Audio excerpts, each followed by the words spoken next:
Namo Tassa Bhagavato Arahato Samma Sambuddhassa. Namo Tassa Bhagavato Arahato Samma Sambuddhassa. Namo Tassa Bhagavato Arahato Samma Sambuddhassa.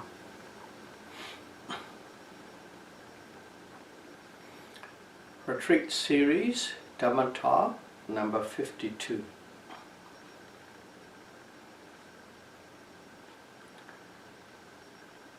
Number 52 means that you are in retreat on the 52nd day of retreat.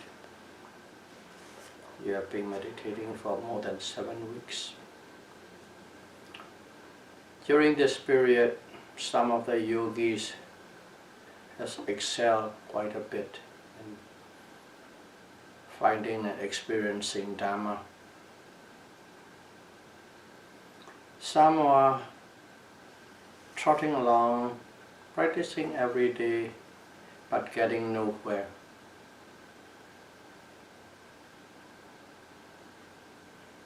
And some practice, put great effort, but still they didn't experience any true nature of mind and matter. And some practice quite well, get great concentration, but at the same time they are not experiencing any Dhamma. So, these 7-8 weeks, the group of yogis has split into about 4 groups based on the experience or non-experience of the Dhamma.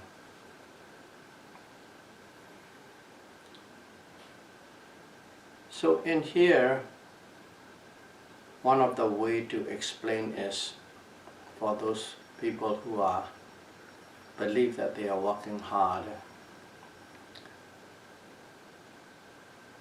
The effort that they are applying and the concentration that they have developed are not in harmony, or they are not in a state of balance.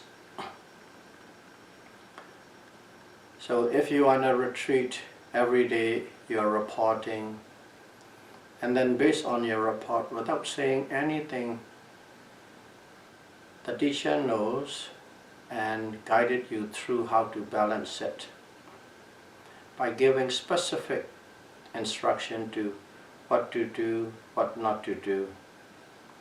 And then the yogi can balance or harmonize this effort and concentration. But in here, in general, especially for the yogis out across the world who are not in retreat, practicing on their own through this YouTube channel, they might need some sort of a guidance so that they can guide themselves through.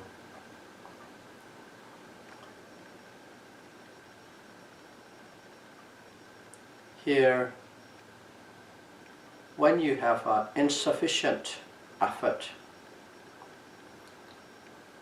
and excess of concentration,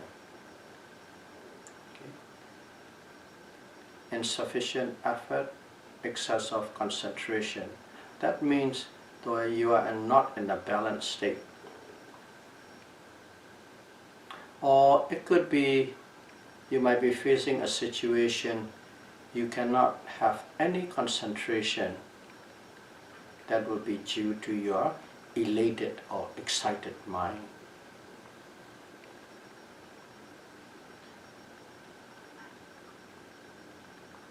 So those are the 2 main trends that one will come to experience. So in here, let's call it a casual mind. Some people do everything very casually, as day-to-day living type of a mode, casual mind. If you practice this meditation with a casual state of mind, first of all, boredom will set in.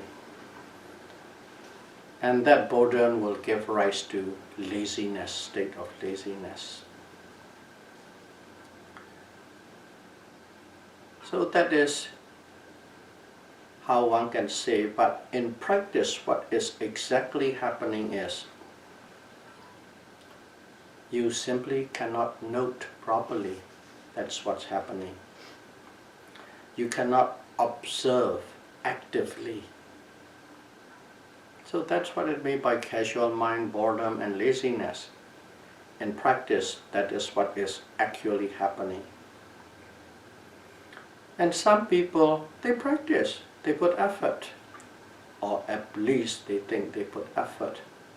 But the effort is good enough just to observe superficially, not deeply, penetratively. You are observing the object superficially. And in your mind you think, you are doing quite well. I'm observing, I know, I note. But as it is observing superficially, what is really happening in the practice is, between your noting there are a lot of gaps left. There are many gaps left between your series of noting. That is what actually happening. The casual mind, superficial mind. That's how they manifest it into it. So let's say you want to uplift your casual mind. You think you are doing quite good, relaxed, casual, observing, no stress. You know where it's going, boredom and laziness. And if you want to uplift that casual mind, what you do was you give more objects for the mind to know. What it means is, in practical terms, let's say you're observing rising movement, falling movement, and touch, 3 points, rise, fall, touch. And then suddenly what you do was, you say, rise, fall, touch, touch, 2 touch points you observe. Or you might say, rise, fall, touch, touch, sit, rising, falling, touching, sitting. Instead of 3, you make it 4, you make it 5. When you make that, whatever gaps you are leaving before, they will be filled in. And at the same time, to observe 5 objects, you have to put a lot more effort than observing 3 objects in one circuit. So that's how one can uplift the mind. And at the same time, as you put more effort, there are more objects, your observation becomes more and more precise. To be able to handle 5 objects, you have to be precise. Otherwise, it will be all scattered, and you will know that you are not precise, you are scattered. So the noting becomes more precise.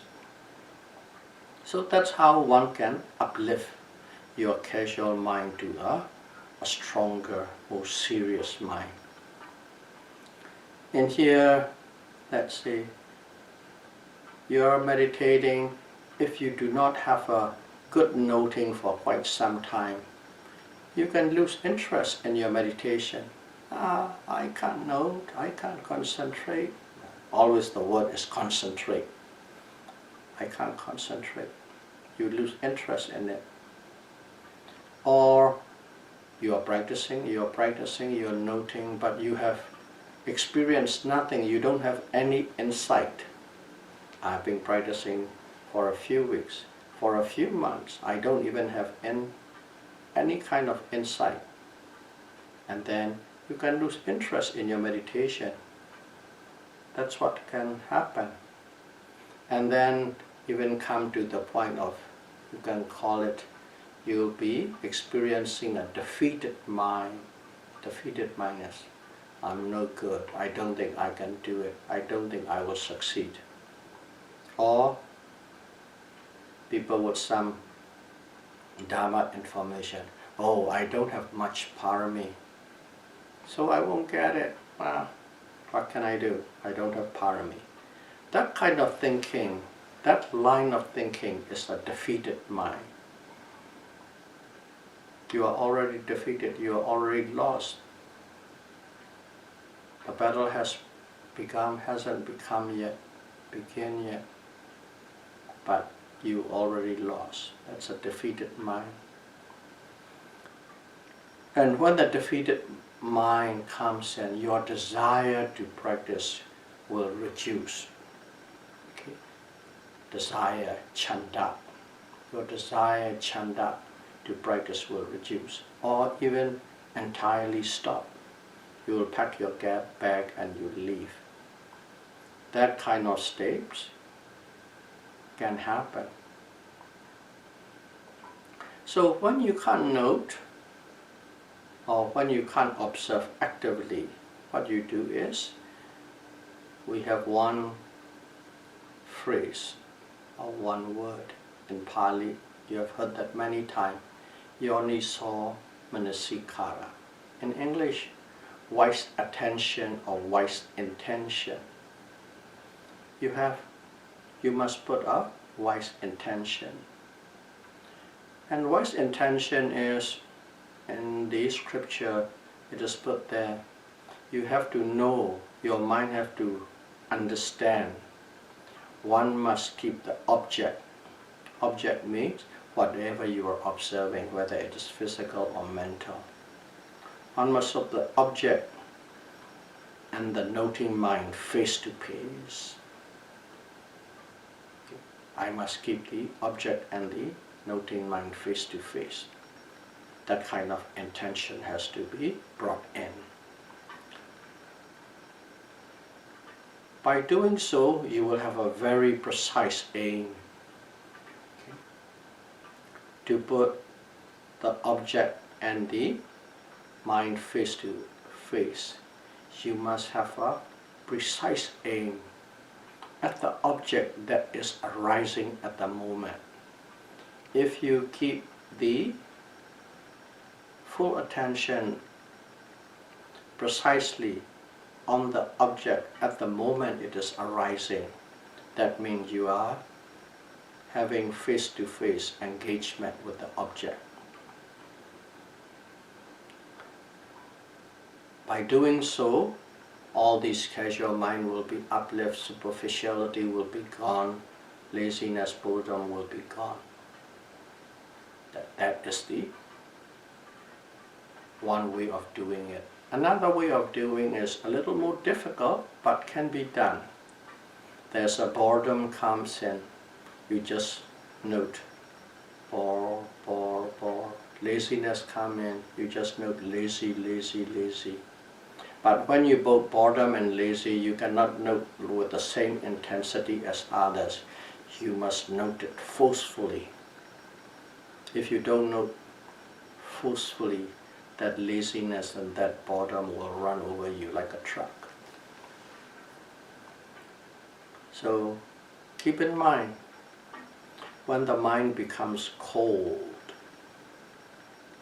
it will become viscous and stiff.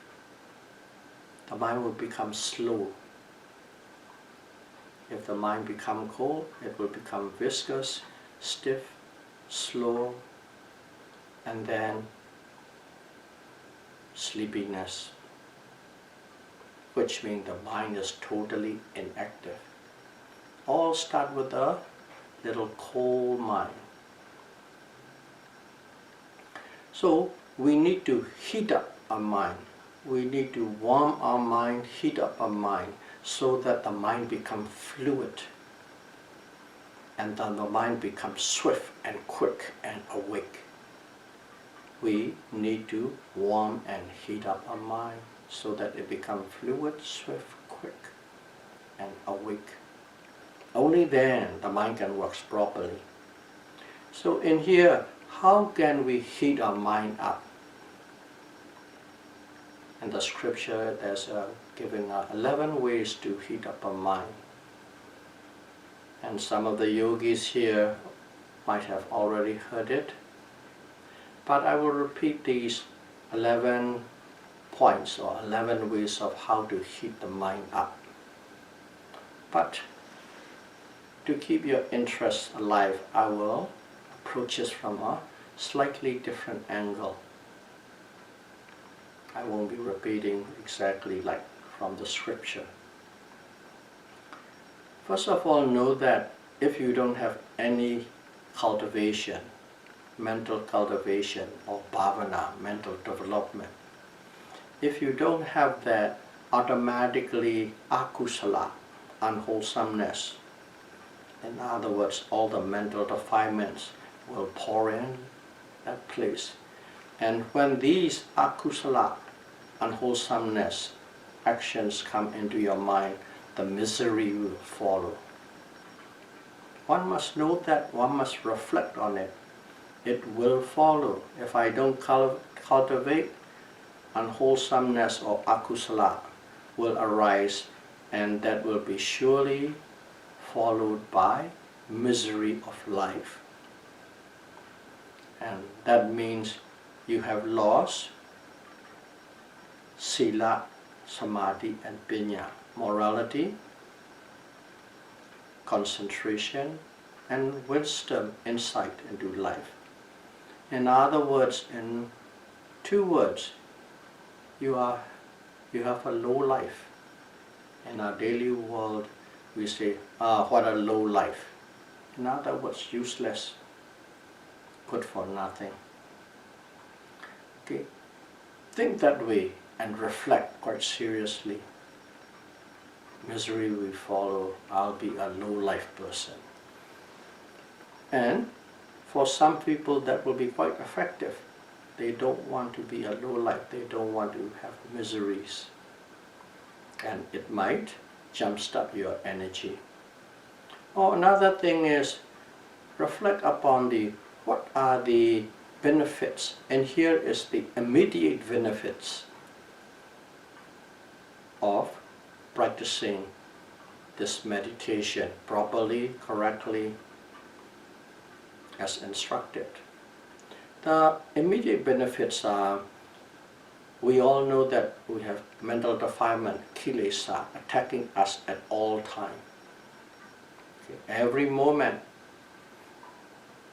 if we are not mindful, kilesa is on the attack at all time. But if you practice this, if you develop your mind, what happened was, this system, this process of meditation will push back those mental defilement. They will guard you from these attack of these mental defilements, and they will replace or they will expel all these mental defilements. That is the immediate effect. If you practice, that is automatically, immediately it happens. If you practice correctly, which means the path to the kusala, wholesome path, wholesome road is wide open in front of you. That's if you reflect that way, for some people, it will be quite effective. It's just a matter of what your soft spot or soft button is. And the third way to reflect is this mindfulness insight meditation.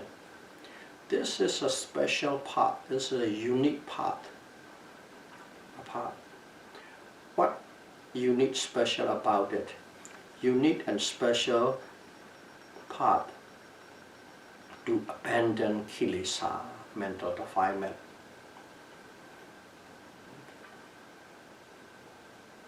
This is a very special and unique path to abandon kilesa. Why is it special? It is special because all the past Buddhas and noble person, arahats, has walked through this path already. As the Buddhas and the arahats had walked this path, walked on this road, I am embarking and walking on this path. By reflecting that, your energy will rise and you can practice. That's number 3. Number 4 is, think about that. You owe gratitudes. You, practitioners, yogis, owe gratitudes to the people who make this meditation happen, this retreat happen. There are people who comes and donate food. There are people who donate this building shelter for you to be able to practice properly without worry. There are volunteers walking around the clock, waking up before you do and start cooking, feeding on time, so that you don't have to worry anything. And the teachers watching and guiding you at all times so that you can be on a straight line towards the goal. These are the people who are putting all sort of effort so that you can practice and experience Dhamma. You owe gratitude to them. And how can you express your gratitude? The best way to express your gratitude is you work very hard, properly and correctly, because they are doing all these things so that you can practice properly and correctly and you can excel in Dhamma. That is their motive, that is their objective, that is their wish. They are doing these things with that wish so that you can do this practice properly. So by working hard and excelling on the path of Dhamma, you have totally shown your gratitude towards these people. And if you think that way, it may arouse your energy. And number 5 is simply called, you have inherited from the Buddha. Inheritance. When the parents passed away, they leave some inheritance for you. The same thing, the Buddha has lots of wealth. He has lots of wealth to give it to us. And we can inherit these wealth, Buddha's wealth. And what are these? First of all, we'll be inheriting the truth. Okay, that's one word. In one word, truth. The truth is basically Four Noble Truth. The Four Noble Truth is Buddha's left us so that we can inherit it. And also you can call it other 7 wealth. If you remember, 7 wealth of a noble person. What's the 7 wealth of a noble person? If you remember correctly, Saddha, faith and confidence, Sila, morality, Hiri, shame, to do all that is unwholesome, Uttapa, dread or repulsiveness towards the consequences of the unwholesome action. And then Sutta, okay, learning, understanding, living as it is being taught by the Buddha. Saga, it is the habit that you develop to abandon kilesa. Saka, and finally Pinya, wisdom. Those are the 7 in Pali: Saddha, Sila, Hiri, Uttapa, Sutta, Saka, Pinya. Faith, morality, shame, dread towards unwholesome, learned, practice to the point of habit, and wisdom. These are the wealth the Buddha has left us, and we must be deserving of it. How can we become deserving of this? All these words that we just talk about, spell about, don't be it is in the book, don't be it's for conversation purpose. Let it become in your heart. Let it be a part of you. Then you deserve the inheritance that the Buddha has left us. By thinking so, by reflecting so, your energy will arise. And also another way is you reflect on the Buddha's qualities and Dhamma qualities. What are the qualities? The Buddha has the right view.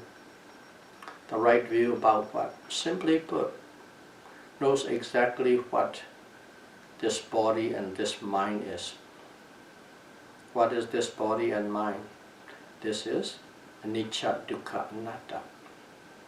Impermanence, suffering, and non-self. He practiced, he knows about this by himself, and he turned around and taught us so that we can experientially understand about those things. This is his quality. He knows, and he's a great master teacher. And all these things, whatever he teaches, so that we can safeguard ourselves from all mental defilements, greed, anger, and delusion. And also give us the precise instruction, not only giving us the 7 kinds of wealth for the noble person. He gives us a precise instruction how to acquire these 7 wealth by ourselves with our own effort. Those are the qualities of Buddha. He doesn't say, here are the 7 wealth, go find it. But he gives us exactly how to find it, how to acquire it, how to maintain it. And also, we should reflect upon the Buddha's great compassion, great love and kindness, and his great wisdom. And if you reflect upon those things, your energy will rise for your practice. Another way to reflect is, I belong to the Buddha race. Okay, in our daily life we know we belong to the black race, white race, brown race. Okay, this race, that race. In the same manner too, Buddha has a Buddha race. What is Buddha race? Simply it's bhikkhu. Become a monk, specifically to become a monk. And even if you don't become a monk, if you're a layperson, if you live like a monk, if you practice like a monk, or if your majority portion of your lives is trying to emulate a monk's life, then you can belong in that direction. You belong to that race. But to put it in a very practical term, what's a monk? What's a bhikkhu? It's someone who is not lazy, who is not slack. Not lazy, not slack, and always industrious to do for the benefit of others as well as for himself or herself. That's a practical term. One who is not lazy, slack, but industrious to do what? For the benefits of others as well as to uplift and upgrade oneself. That can be termed as bhikkhu. And if you have that quality, you belong to the Buddha's race. But in general, bhikkhu belong to the Buddha race. If you have taken the road, then you belong to it. And if you belong to it, you must practice according to the expectation of that race. That will make your energy rise. And number 8. Number 8 is Satipatthana, or the practitioner of the sublime Dhamma, or Kalyana Mitta, we call it, a good friend. But in here, it's very specifically referred to the Full Noble Person, Ariya, Satipatthana, Sakadagami, Anagami, Arhat. Okay, Noble Person 1, 2, 3, 4. Refer to that. So what you are doing was, you reflect about this Full Noble Person, or Kalyana Mitta, we call it good friends. Say, I am following the footstep of these noble person. I'm following the footstep of this noble person. I'm walking the path that they are walking on. Just to understand it clearly, let's say some great occasion in our life, whether it's a Grammy Award or Oscar Award or presidential arrival or things like that. What do? You put a red carpet and only a certain person walk on that red carpet. Some people, they have to stand behind the railing and watch them. Some people, they have to go around back door and watch them. They can't walk on it. People who walk on that red carpet are special, significant, important people. Just like that, this noble path is like a great red carpet. I am walking on this carpet, red carpet. And if you reflect that, if you are practicing exactly that as you are walking on the red carpet, you must be very proper, appropriate, and correct. By reflecting so, your energy or effort will arise. The 9 is avoid lazy people. Okay. Avoid lazy, indolent person. And lazy and indolent, okay, we can try to put lazy, indolent. Is something always a couch potato, or never get out of bed, or do nothing. Certainly our mind goes to that point, lazy. But in here you are talking about a meditator, a yogi. Is somebody who's relaxing in his meditation. Somebody who's putting his knees up. Stretch your leg, put the feet on the table. Stretch here, stretch there, move here, move there. Moving around, jittering here, jittering there. And that is the sign of laziness. That is lazy for a yogi.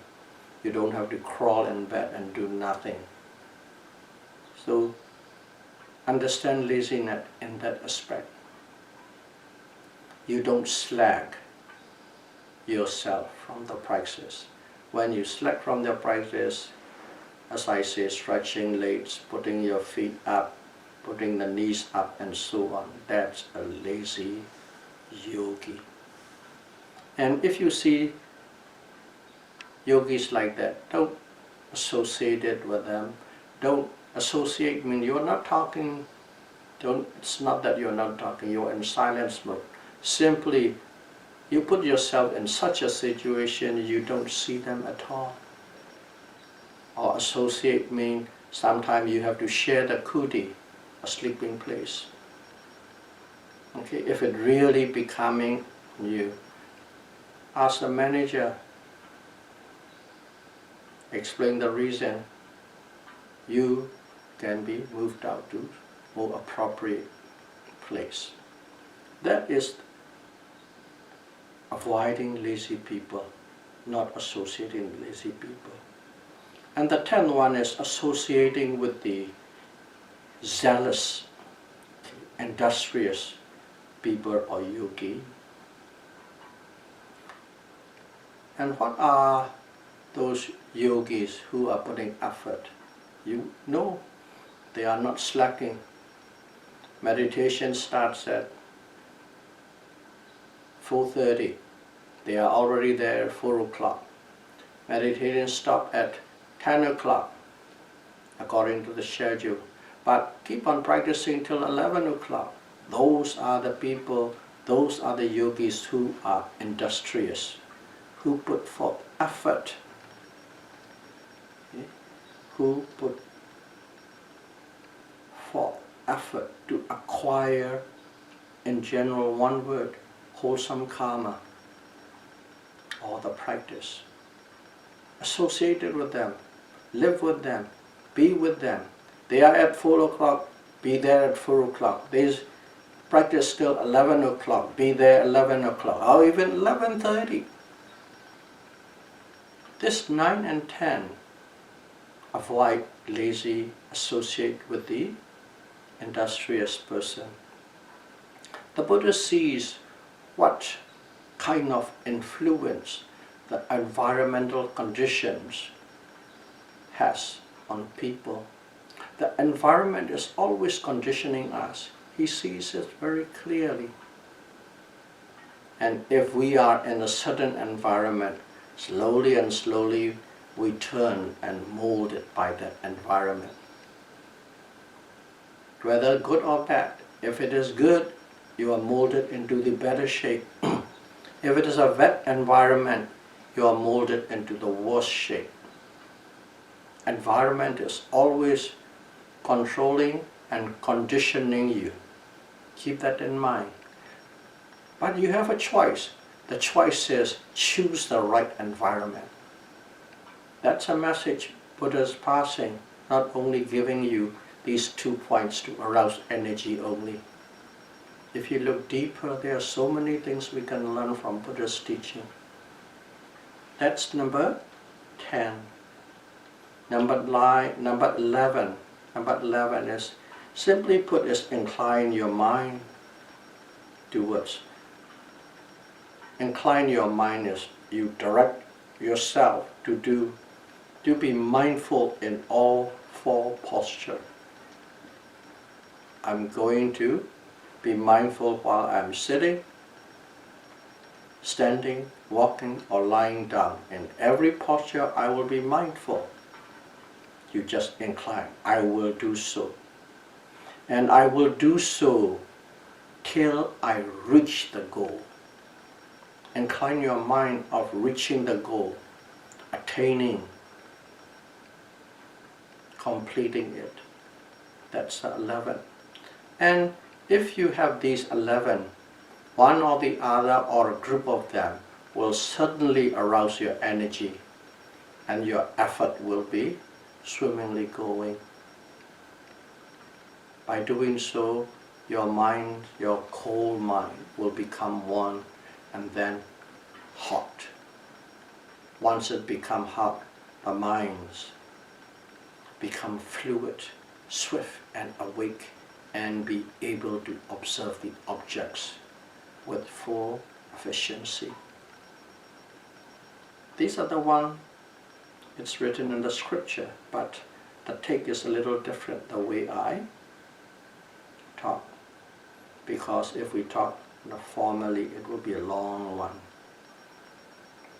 So in here, we talk about laziness with regard to a certain situation, and also laziness can arise from the basic in you, the seed.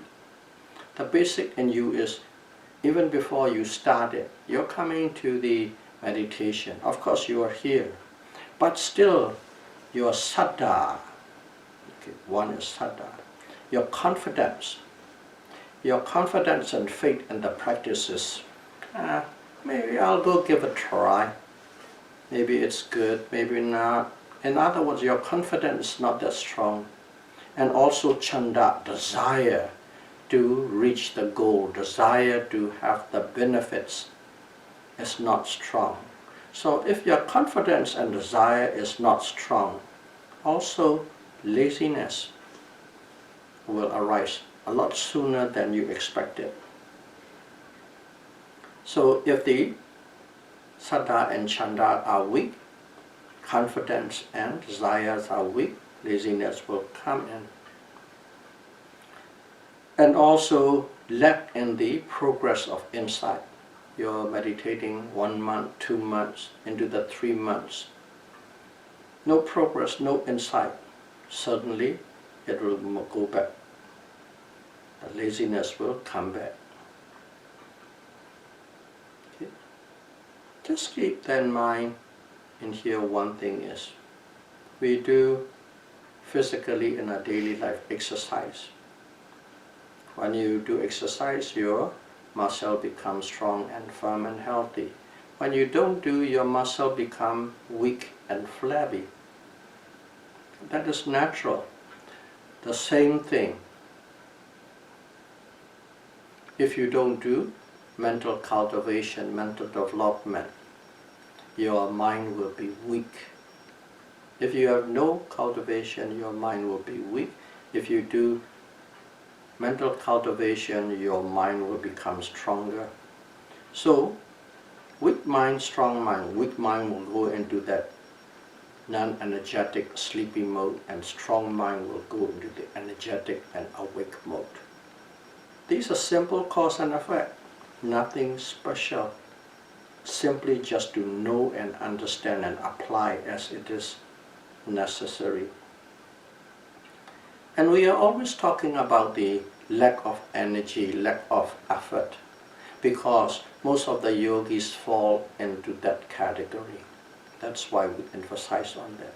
But at the same time, for some, there's excessive effort. They put effort, and we call it excessive, because when you put excessive effort, what happens is automatically you become restless. As you become restless, you can't concentrate. You're still putting effort, you become restless. You can't concentrate. Why? You put so much effort, you cannot hit the object. You overshot the object. Overshot the object means the object is not arising yet. Okay? Your mind is right there. In other words, you are there before the object. You are in the future. That's what's happening. And why is that? Because the basic reason for that is your mind has a very tight grasping on the attainment.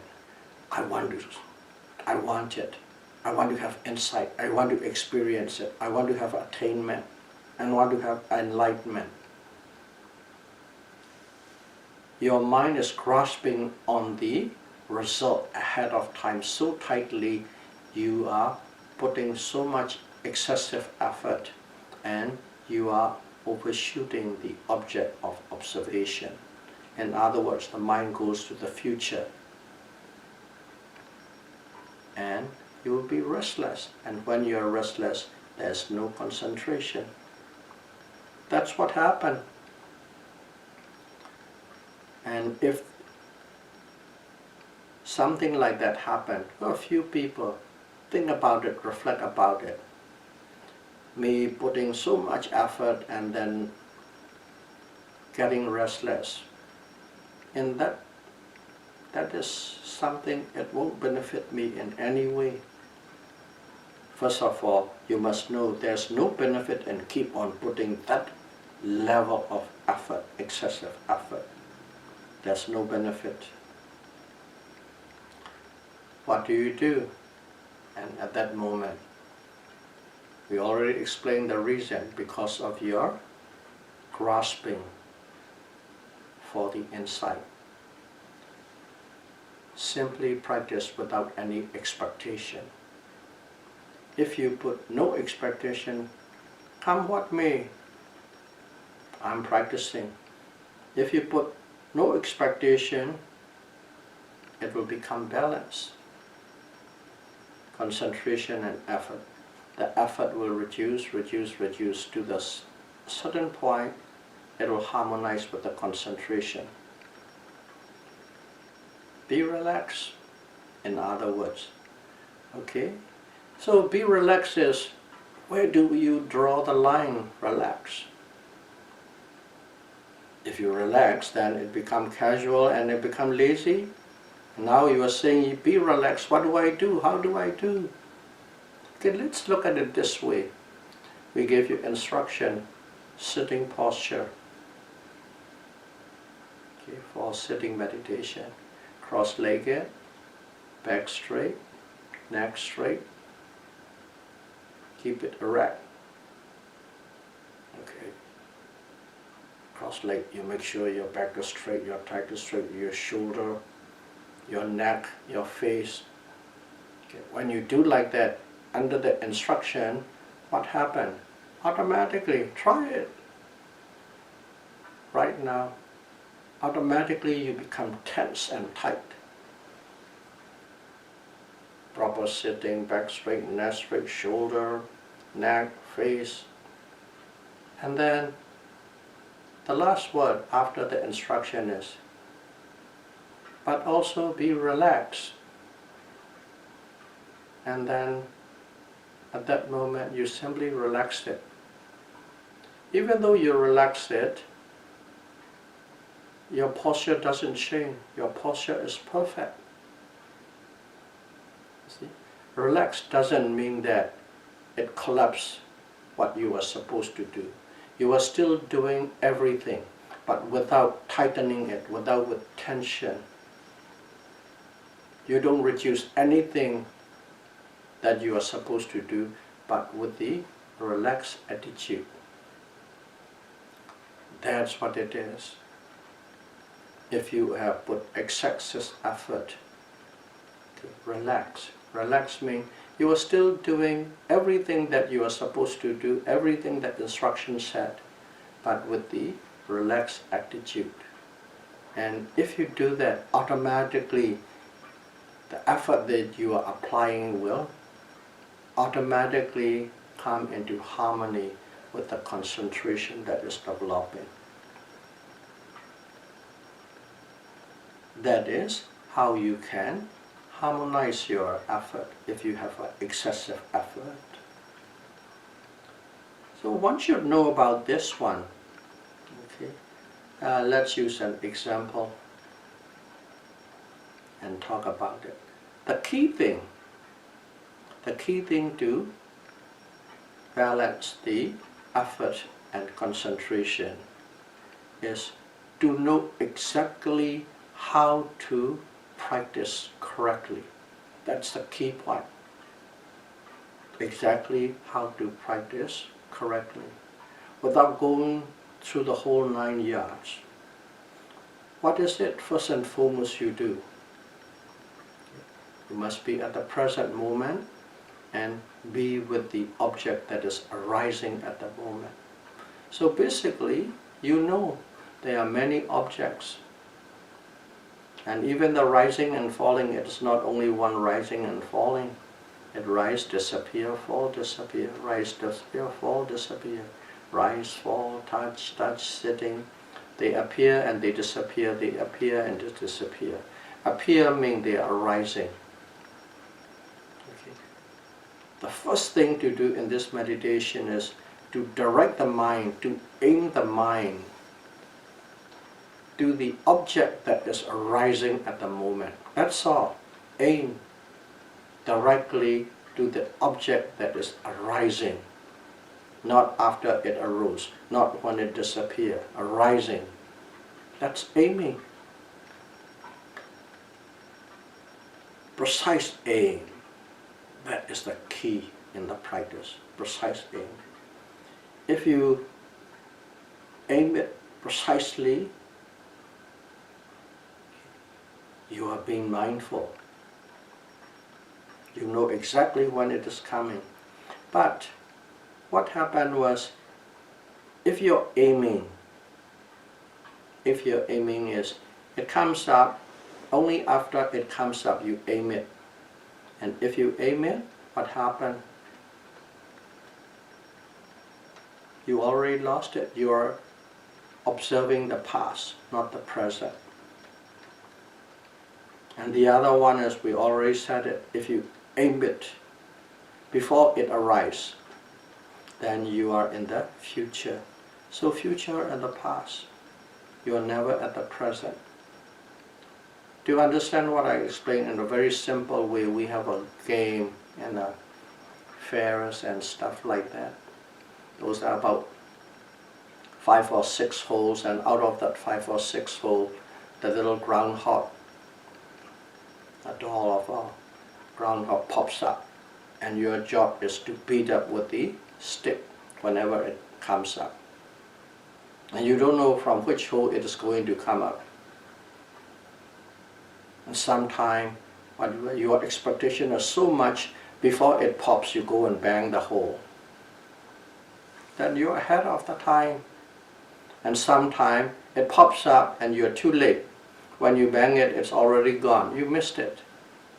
So what you have to do, you must be totally alert and attentive. Alert and attentive. And must know the moment it comes up and you just strike it. So in other words, you have to aim the moment that's arising. And that's what this mindfulness meditation is. Always alert and attentive. To be aware when the object is arising. Once that is done, everything follows fluidly.